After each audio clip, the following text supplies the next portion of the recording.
Whoops, where's that?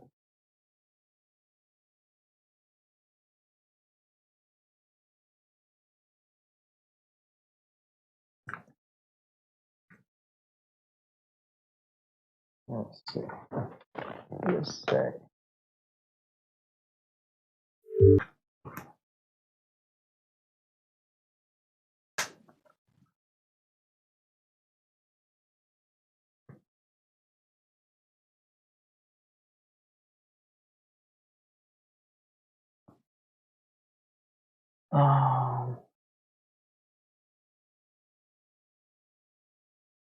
Low battery again. Uh,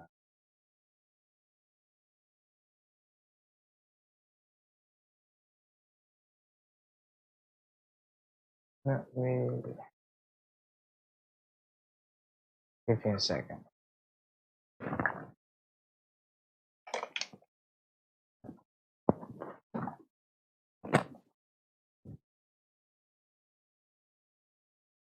That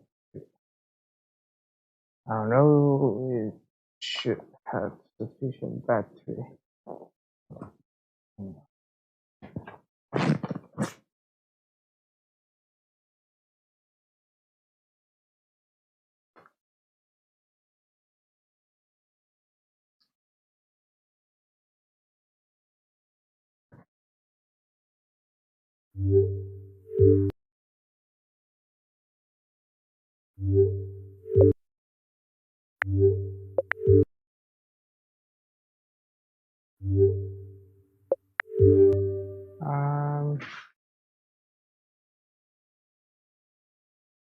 How about I restart Steam?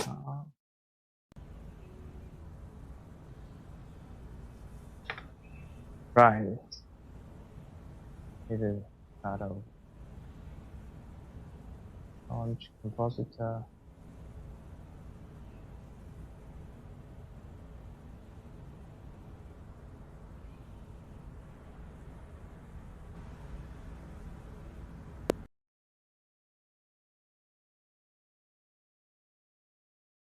Test.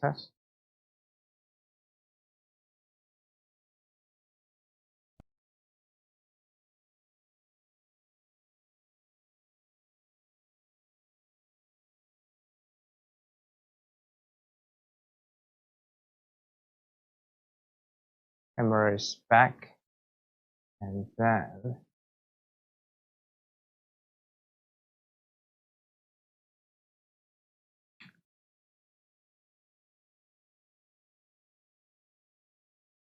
launching Microsoft Macro.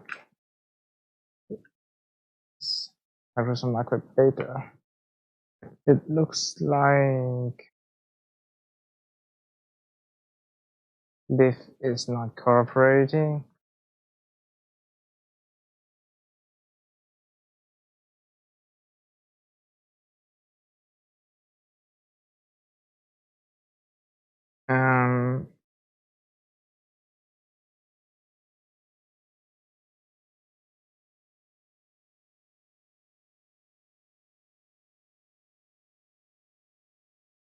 Although I have to open a project first.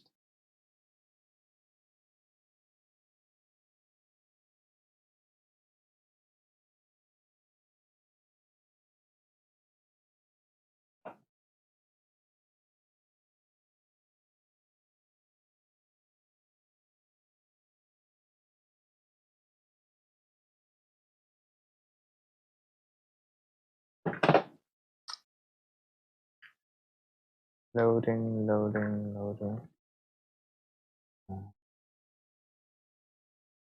Do I even need to use the or Microsoft Macro itself can render a second camera view? Oh, but that wouldn't overlay the camera. Let me see. What does it say?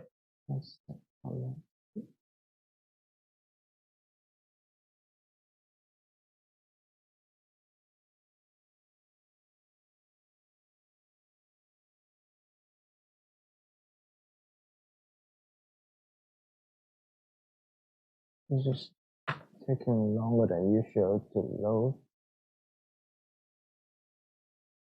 and the controller low battery.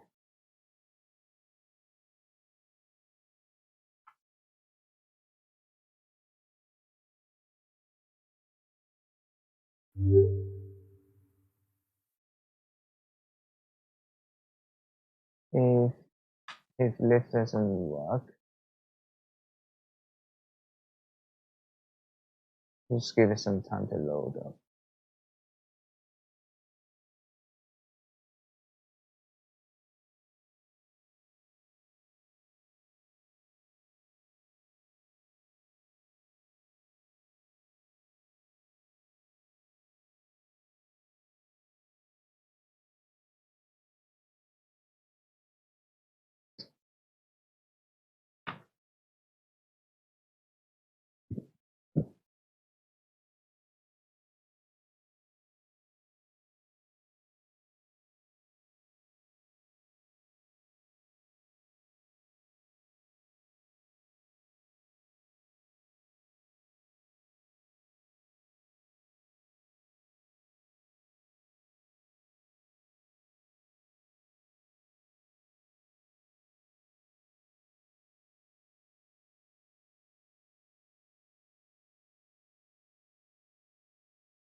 It's taking forever to load.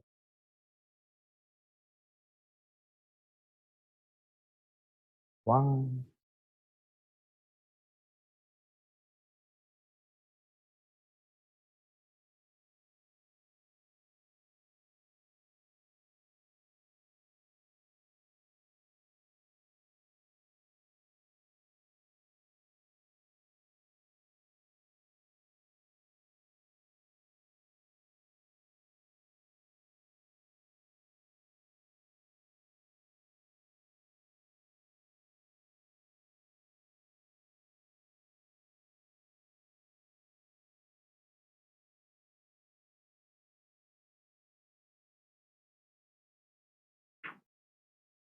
So if I switch to here, which is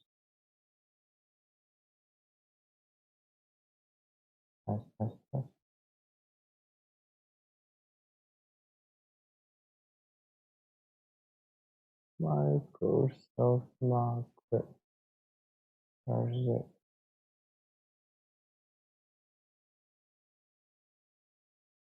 Why doesn't it work?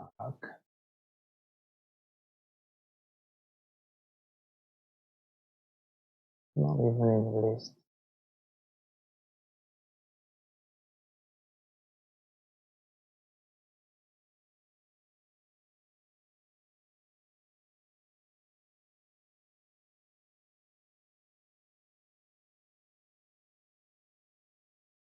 Oh, here.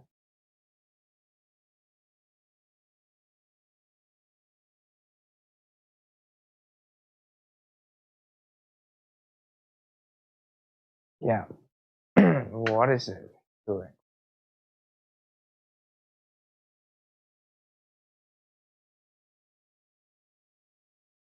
Seems to take forever. Let's just kill it again.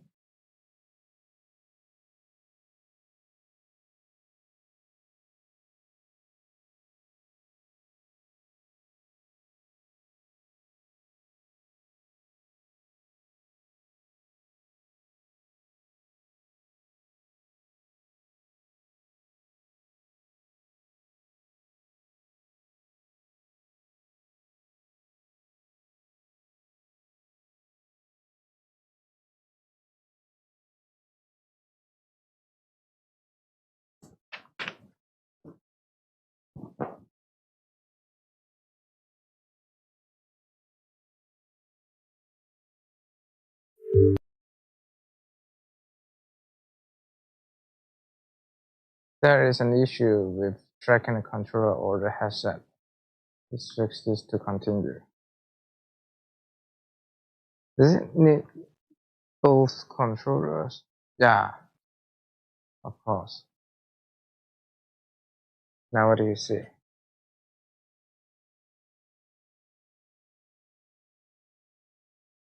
You see weird stuff happening and leaf is not working. Probably restart it once more.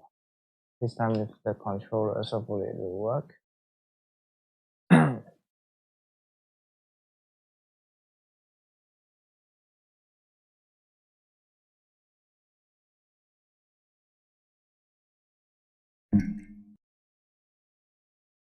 Fail to start game audio running. Hmm?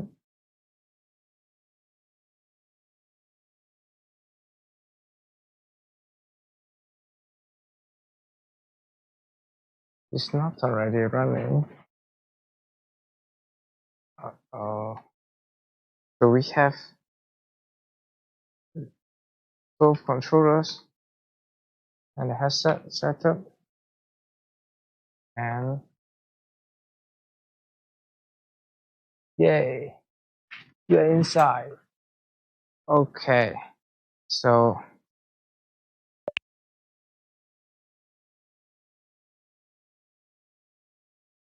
now what do you see? Microsoft Market data. Yeah, I see what you see inside also. How long have it? Oh,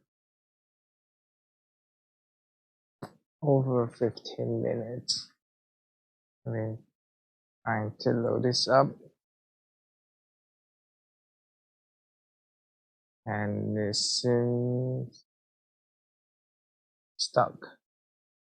It's supposed to be rotating that ring, so it's not loading.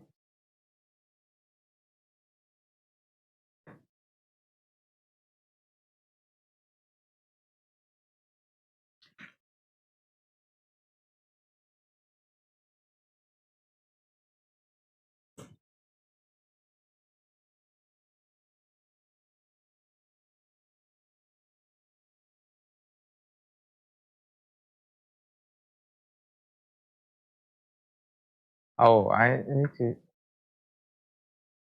change the focus. Okay, I've got it.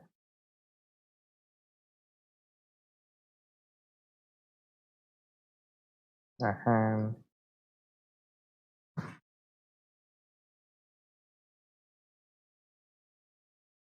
now what do you see? Yeah.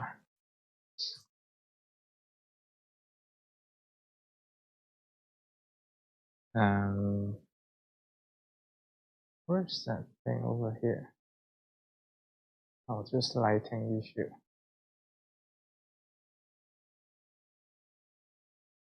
Okay. So this is Microsoft Market. Yeah, I was blocking the panels. Let's close the debug console.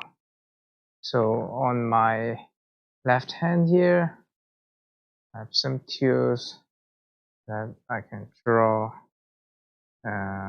paint,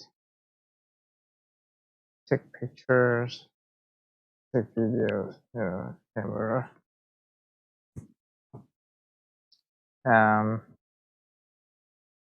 Just like in the real world, but this time in the virtual reality. Actually, what do I want to say? I want to say in the past year, I've observed some people having difficulty understanding textbooks, diagrams in textbook, the 2D diagrams. You are not sure where is top view, side view. I mean, it usually says it's a cross section or view from the top, from the side. But it requires certain imagination to actually understand what's going on. Hold a second. It hangs. It hangs up. Not responding.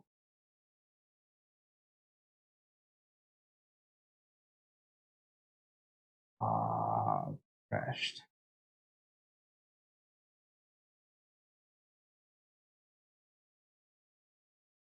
Ooh.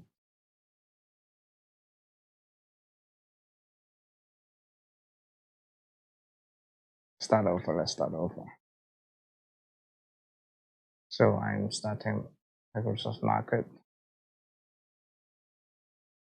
Loading up.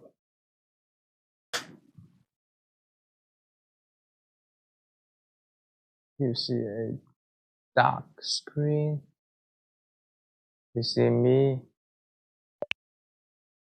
You see a white screen. You see Microsoft Market.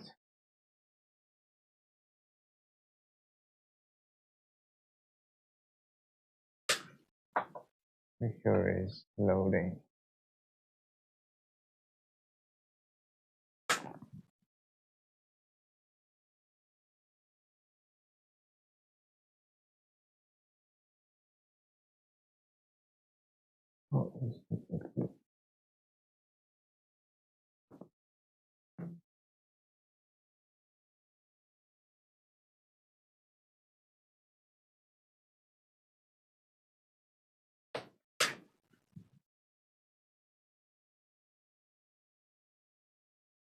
Well, looks like it doesn't work live.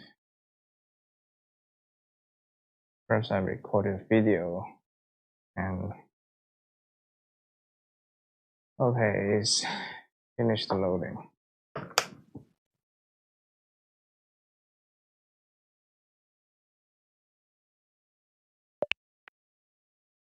About this.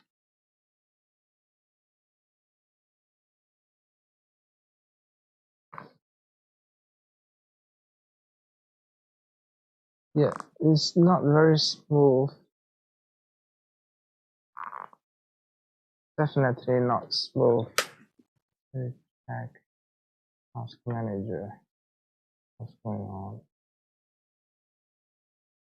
If we give priority to leave at CPU 100%,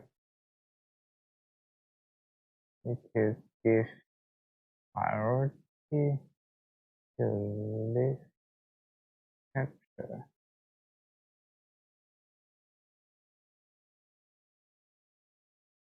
Hope this will help. This seems to help. Anyway. Dear subscriber, friends, followers, few friends. So, okay, you can see my face now. I am inside Microsoft Market, a place in virtual reality that you can create, draw, and do things that can't be done on the 2D canvas. So there comes times when students have difficulty understanding cross-section diagrams, top view, side view. They just need more time to think about to relate things together. But with this technology here,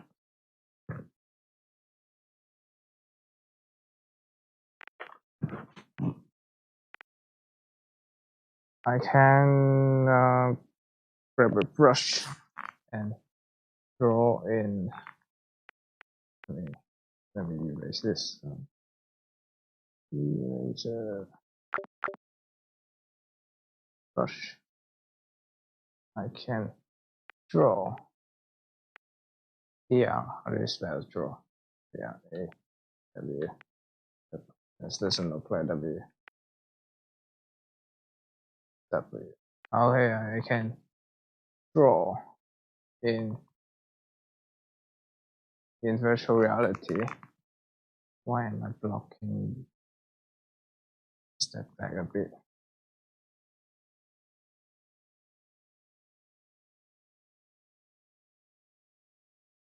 or rotate its wheel.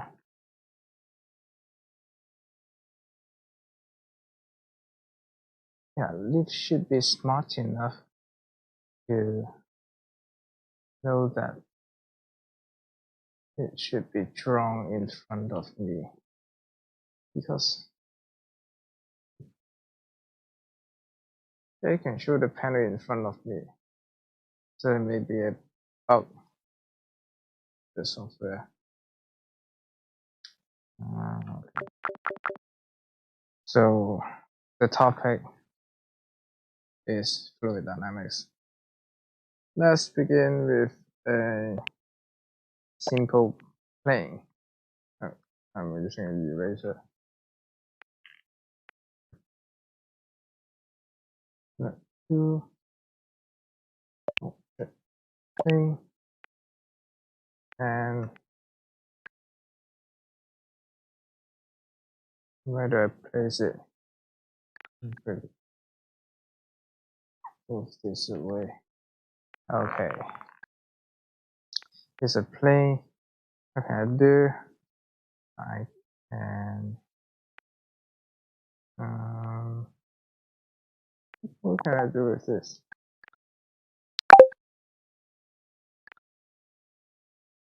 I should be able to scale it up.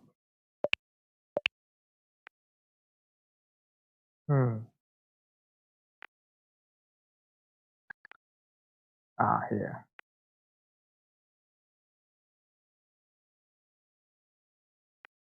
So scale. Oh, yeah. Suppose we have this rigid thing in water, and then it comes towards me. Let's say we are all in water, and this plane comes towards me. So how would it affect the water? It would hit water molecules on this front side and create a vacuum behind it. So front, back. In the front it attacks water and deflect them. But if it creates a vacuum, water will build up the space. So when this plane comes towards me, it pushes water away, it deflects water away in front, and at the back it also draws some water in.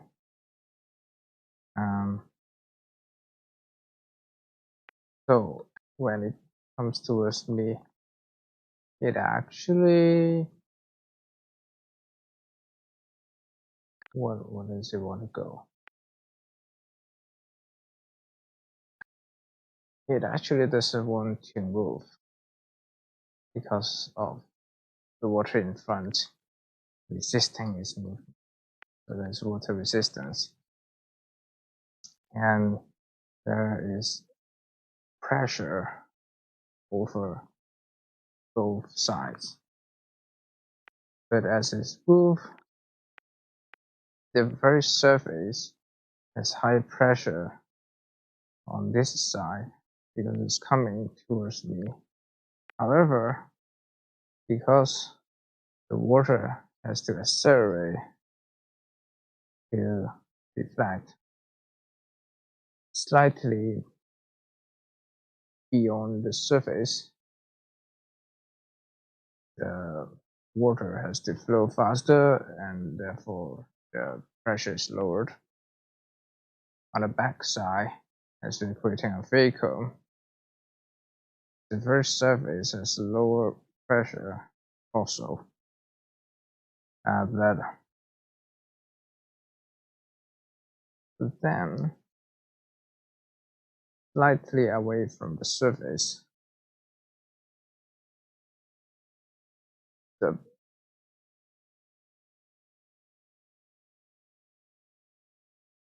water also flow faster. Yeah, so if it comes towards me like this, as it creates a vacuum behind, actually water flows faster on the back, even lower pressure.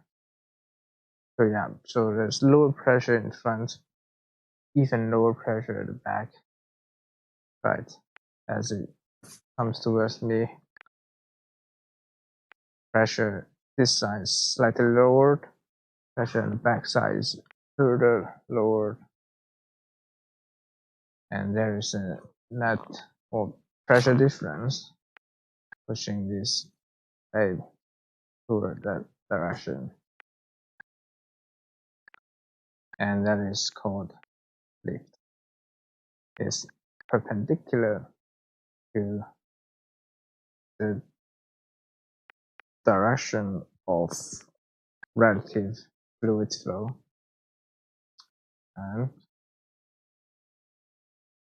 and actually I mean not lift but lift and drag. As I said, there's water resistance. So let's say we're in water, this plane comes towards me, the front surface hits water, and therefore slightly higher pressure, and as water flow faster, slightly beyond the surface, the pressure is lower. But at the backside, as it creates a vacuum and water has to fill up the space and flow even faster, the pressure is even lower on the backside. So there's a pressure difference to push this plane away from the camera. The component perpendicular to its path is called lift, and the component of such difference parallel to the path is called drag. That's some basic fluid dynamics, lift and drag. So if instead not the plane moving towards me, but a jet of water is shoot at this plane, what will happen? So if we have jet of water, do we have jet of water?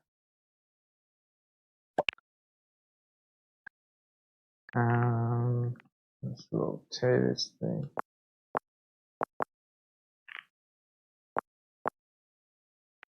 And a super huge jet of water.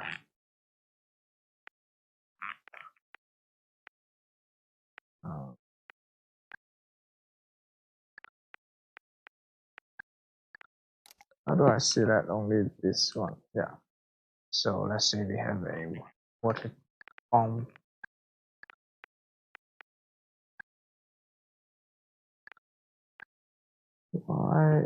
Why does it snap to the rotation? Oh, I have rotation. Yeah. Okay. So we have a water jet shooting at that plane. What will happen?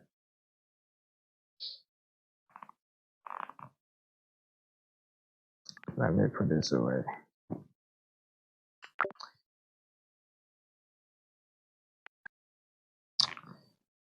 The water stream would hit its surface, and therefore the surface experiences some higher pressure. However, the jet of water stream has to move forward and get deflected. The pressure is actually lower than the backside at this moment. If the water jet is only shooting on this surface. If we have an even larger jet of water, or we shrink this thing. So if we have a huge water current flowing through this plane, the story would be different, because this front side is blocking the water jet, but the back side is not. It allows water to flow faster behind it, and as the water moves faster, the pressure on the surface is less than that on the front. And so it creates a pressure difference to push the planes also away from the camera.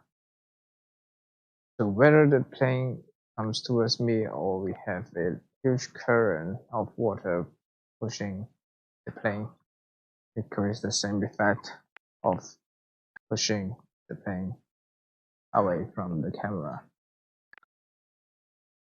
So we mentioned the pressure. What is pressure? How is it measured?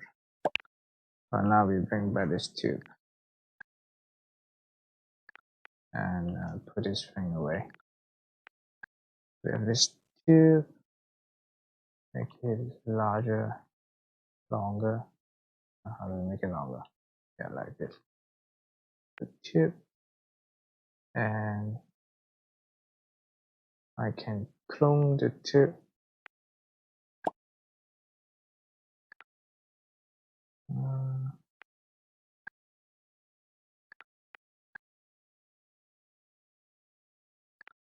And let's make one more.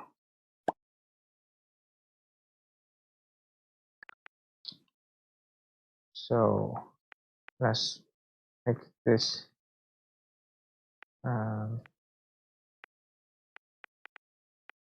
thicker. How do I undo? Yeah, undo. Make it thicker and shorter.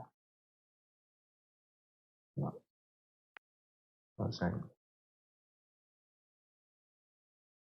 Yeah, or actually thinner as Venturi. Yeah, okay.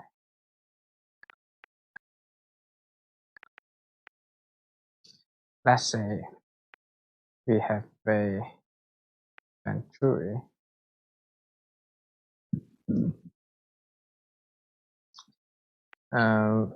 as water flows through the tube. We put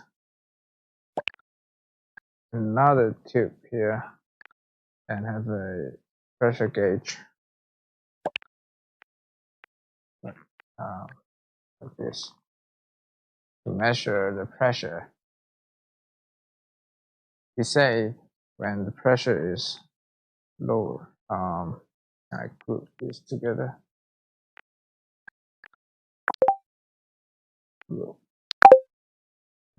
Where is the tool for grouping stuff? Oh no. Whatever.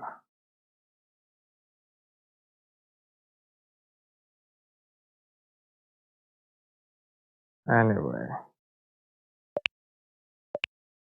So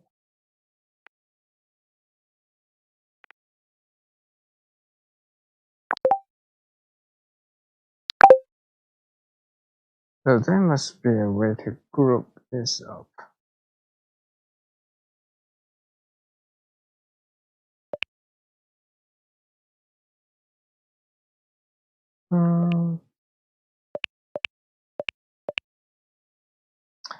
Suppose we clone this to here and one more to here.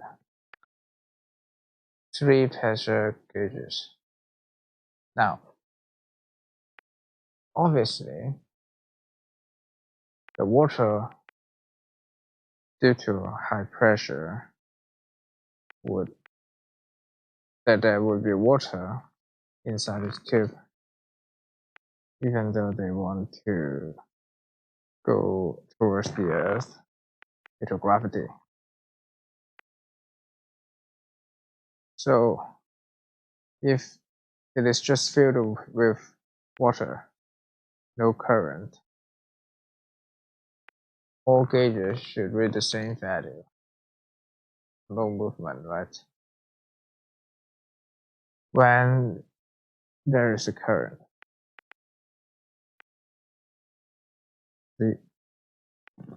when there is a current inside this closed system, water from this tube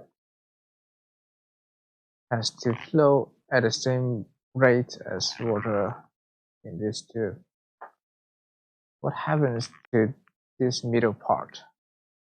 Because it's narrower, the flow has to accelerate. As the flow accelerates, the pressure will be lower because there's less force pushing the gauge. What is pressure? Pressure is a force experienced on an area where force, so it experiences pressure. There are several units to count pressure, including pound per square inch, which is a force over an area, or hectopascal, which has something to do with kilogram and meter square anyway. The middle gauge would measure a lower pressure compared to the two other gauges here. However, think about it. The water inside this tube between the gauge and the tube has zero velocity. It's not moving, is it? So how does the gauge measure lower pressure? So it's not strictly lower pressure, high velocity, or high velocity, lower pressure. It's about the entire system. Things are relative. You cannot say the pressure, you cannot compare the pressure between water inside and water outside because there are two systems. So if somebody tell you they cut this venturi in half, let's do that. If we use this blade and let's change color to red. If somebody tells you they cut this venturi in half and that either side looks like a wing and tells you that's how the wing raise lift, it doesn't make sense because it no longer the closed system, everything would change. So how does a wing work? Let's bring back this thing. Move things away. This thing, as we explained it before, if this thing comes towards me, what happens? Whether it's water or air, if this thing comes towards me, this surface attack the fluid. and deflect it. So the fluid has to move faster. The pressure is slightly lower. However, the backside is creating a vacuum and drawing the fluid even faster, creating even lower pressure. There is a pressure difference. And then you can say lower pressure, higher velocity, lower pressure, the same thing. But it is incorrect to say that it takes a longer path. If you have heard about that, let's take a look at this orientation. We cannot say the fluid goes a longer path over the upper surface because it doesn't. But it actually can only lift and drag. Another theory talks about skipping stone, what is called a skipping stone. It says we only consider the lower surface, that air bounce off the lower surface, or this surface deflect air below to create lift. That's not incorrect, but it's incomplete. What about upper surface? Right, so another example about this. Oh, it's not very obvious. Let's choose another shape about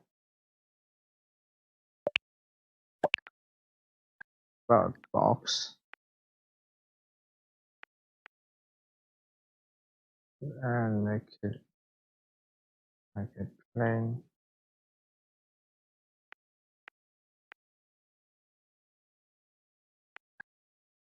So you see a plane here, and let me clone it.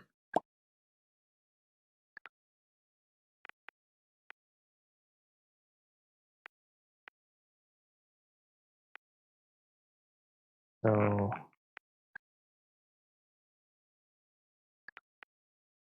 obviously, water or air or any fluid would be slowed down by this obstacle here. And on airliner, this is known as the spoiler. So spoiler means to create drag, not lift. I mean opposite lift towards the earth. Also called lift as we define is perpendicular to the fluid flow.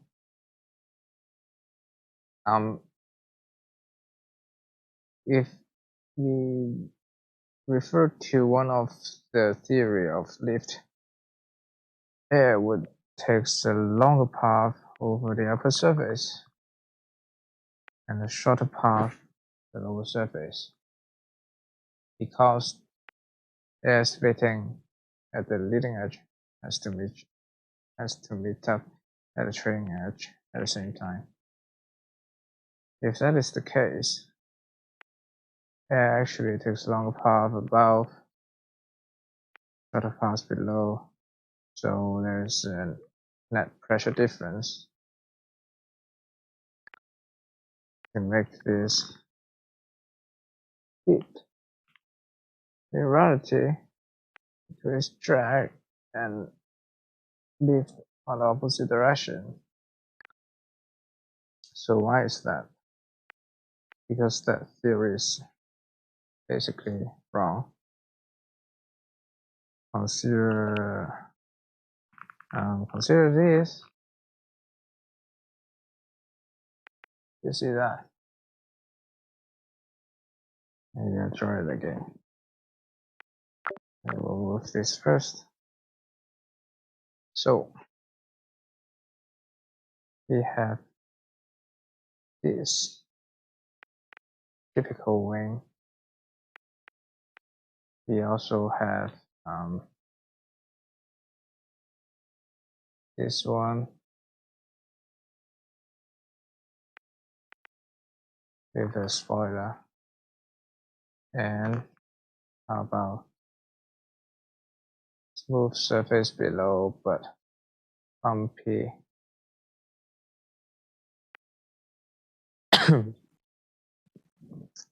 Let's change the color so you can see the red one, the green one, and the blue one.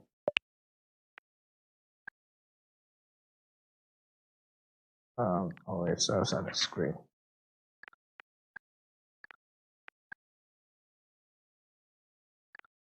You see them all. Yeah. So suppose we have this 3F foil.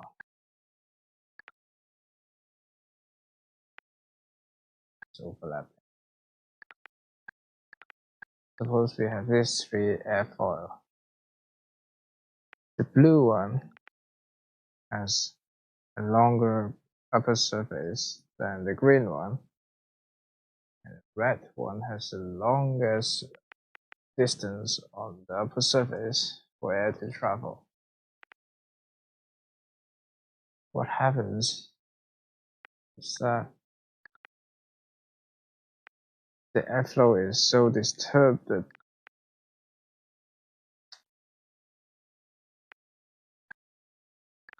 that both blue and red creates more drag than lift, and this green one here.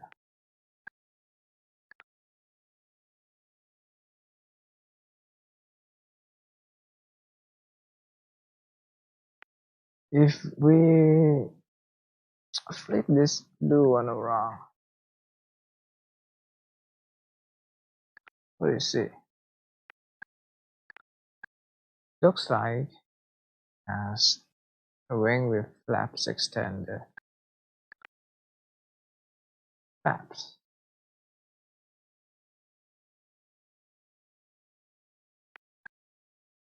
The upper surface now has a longer distance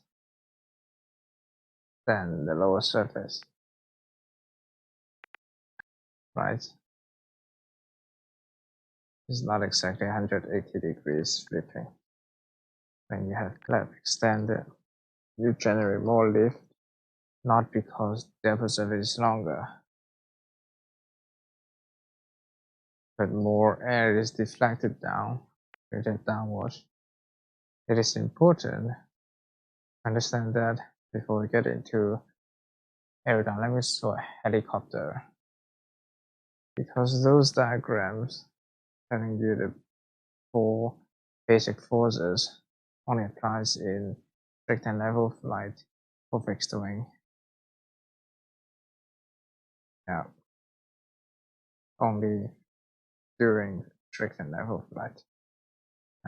Let's bring back the heli.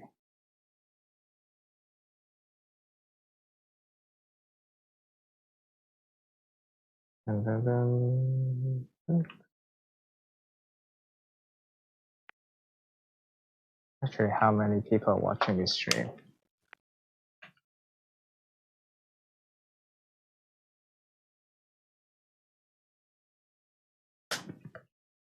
Basically, nobody is watching this stream.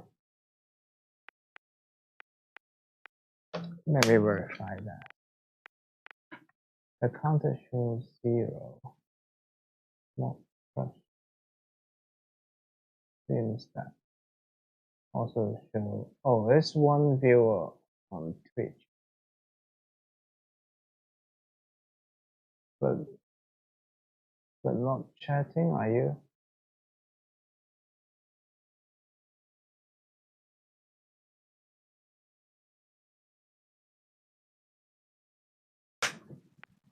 Oh, anyway, let's get to heli.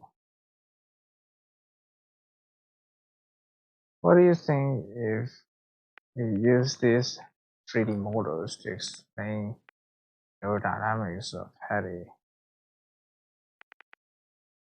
Do you think it's better than those 2D diagrams? I mean, I can say things like, here is the tip of the blade. Oh, let me shrink the brush. So this is the tip,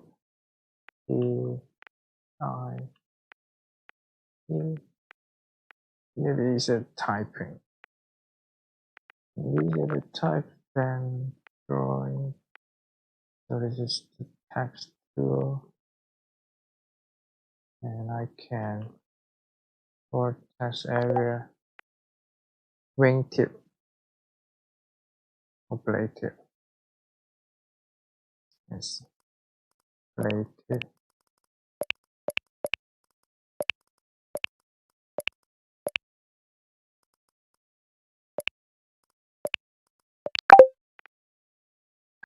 So this is blade tip.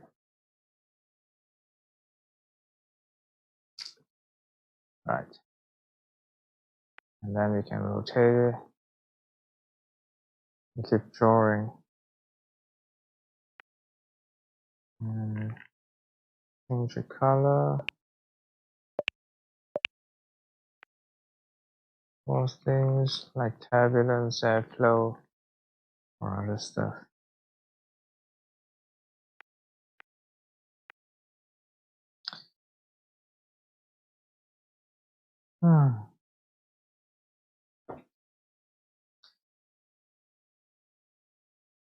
So helicopter blades, just like the airfoil we discussed just now,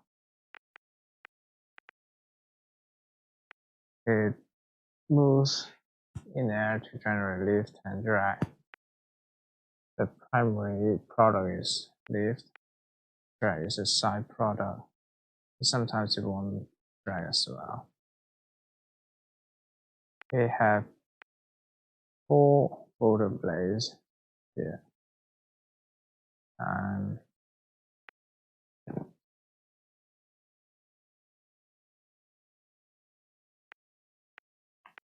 the opposite blade obviously moves in the opposite direction, so they would be balanced.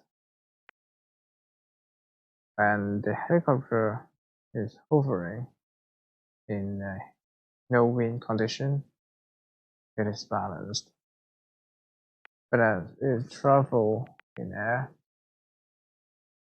you will see that one blade, we call it advancing blade, travel faster than the retreating blade, for obvious reason that this is rotating. So there is the symmetry of lift. And then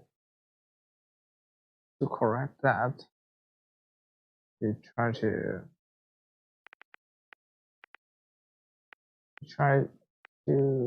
allow the blades to flap up and down, or you tilt the disc, or you use the tail rotor, or tilt or offset the rotor blade, the rotor disc, the mast. Many ways we can discuss in future streams. Today I'm just exploring Microsoft Marquet and the possibility of providing a alternative, probably a better alternative to 3D diagrams on textbooks. How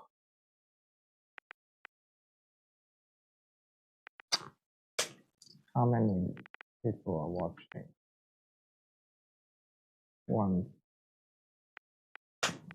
That's good, but if you're tired and sick this week, if you know what's happening in Hong Kong, It's tiring. It actually makes people sick.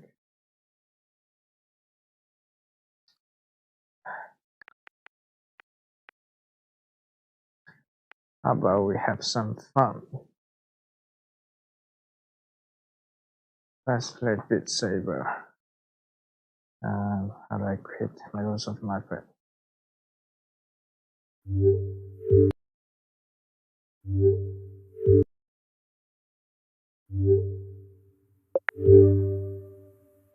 So first I need to shut down Microsoft Market,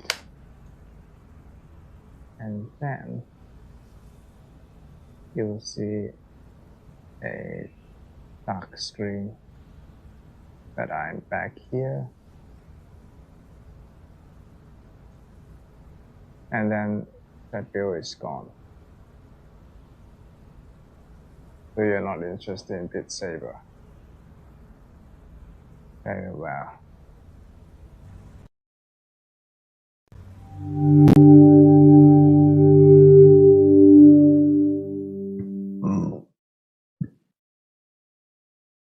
In that case, I will just stop streaming.